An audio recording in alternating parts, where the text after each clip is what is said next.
This is another 5-player fixed card game with blizzards. I'm red, the second player in this game.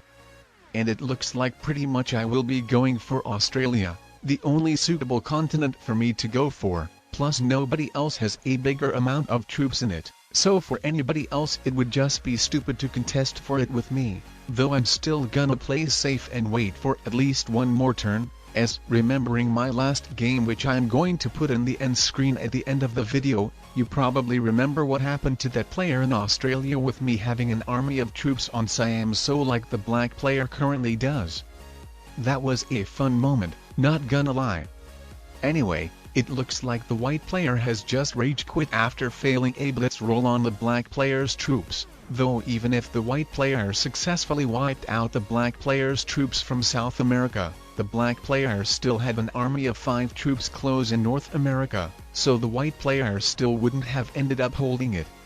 So I think the best decision for the white player would have been to go for Africa, now knowing that the yellow player goes for Europe while the blue player for North America, but either way to still think of starting to build an army in one place would still have been an option, with waiting till a suitable continent option finally appears to him.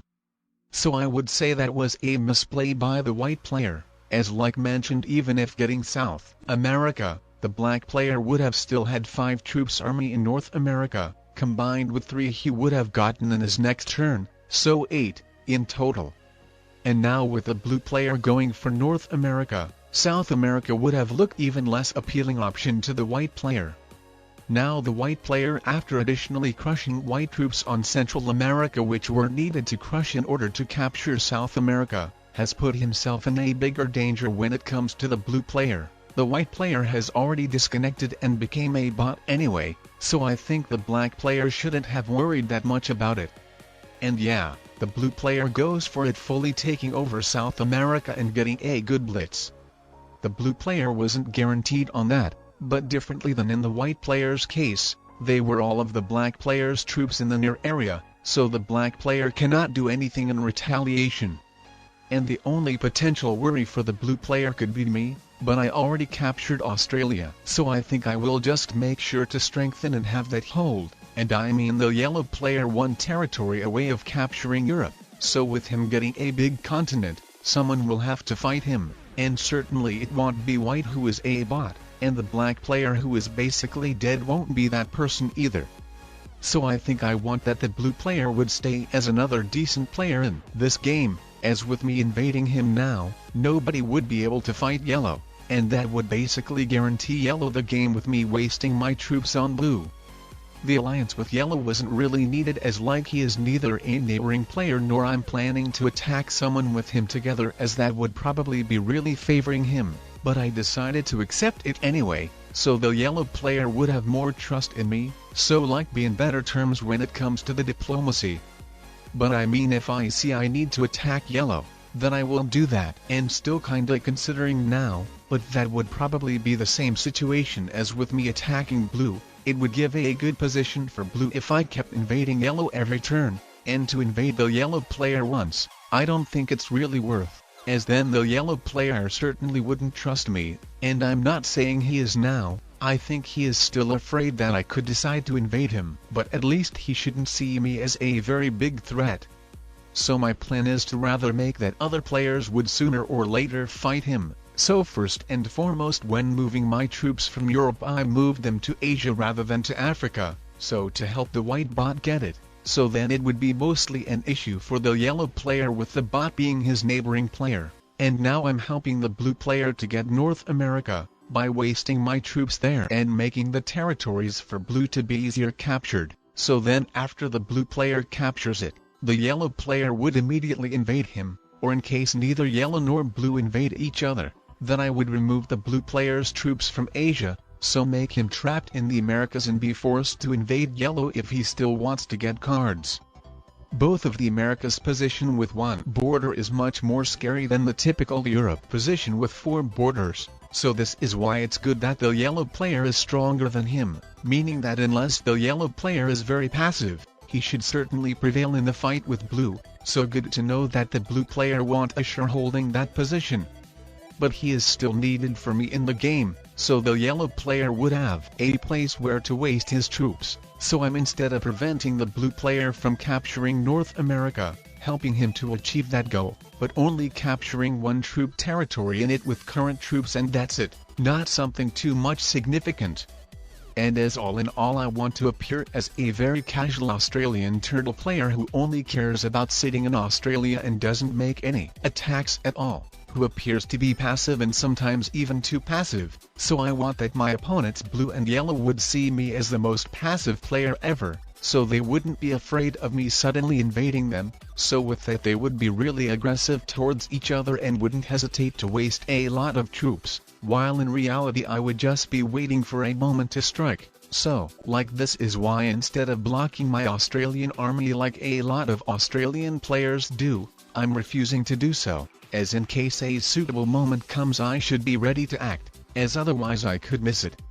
So like, if a good opportunity comes but my army is blocked, then after me fortifying my army out of blocked place, other players would see that I could be about to win the game, so if they, smart, wouldn't be invading each other into their continents anymore, or also meanwhile in that one turn they could trade in their sets cashing out their cards, so that would be another reason why the opportunity for me could be gone, so because of that I should really keep my army open, so unless I would see a reason to make it blocked.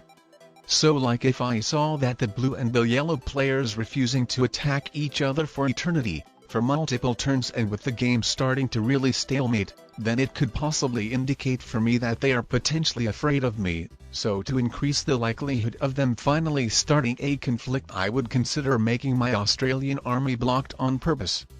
But for now it's way too soon. The blue player has just finally captured North America, and I think if the yellow player doesn't invade him, then the blue player will probably himself invade him into Europe, or in case the blue player just captures a territory in Asia, then I will just simply wipe his Asian troops out from it. So the blue player would be better attacking yellow if the yellow player doesn't do that firstly himself. And yeah, so far everything goes according to my plan. And it might be even better that the yellow player failed to invade blue, as looking to the troops counter the yellow player is quite stronger than him, so ideally I would like them to stay as about equally strong as each other, so they would be able to properly fight each other without the need of me interrupting, so in case one of them would get a better position, so then I would need to help the weaker player out. But if not, then I should just let them keep destroying each other. I'm the most passive Australian player ever who neither expands nor seriously attacks anyone. I'm not a threat at all. I will just let the prevailed player hold their continents, become strong and win the game. I mean, this is how I want them see me. As a noob Australian player who turtles too long and lets others become too strong. I'm like such a noob Australian player. I could let the yellow player both of the Americas with Europe combined and let him receive all of those troop bonuses. So yeah, I really like the yellow player keep pressuring blue. And at the same time I hope that the black player won't hesitate wiping the white bot out from Africa, or might even completely taking him out for one card, as I really hope for a one single turn wipe out, taking all of the players at once. And honestly I'm not sure what the blue player thought of crushing traded in troops into yellow, as that really gives me the game, and the yellow player is stronger than him anyway. He should have probably abandoned his hopes to hold any continents and just simply start building his troops into big army. I think that would have been his best bet, with yellow taking those continents, forcing me to attack yellow by myself. But I think the game is over now. I'm going for a wipeout. I'm not sure if I'm able to wipe them out all, but I will try my best.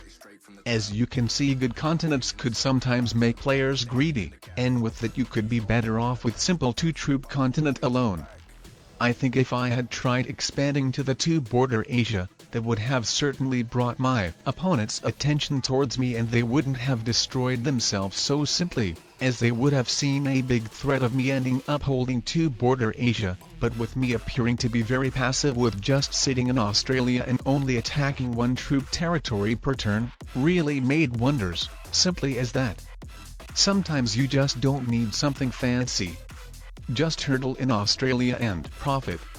works really well against less experienced over-aggressive public lobby players. The yellow player is still attacking me, but honestly that's AGG, so I'm not sure why he is still doing that and wasting our time. But much love to him and all of the players.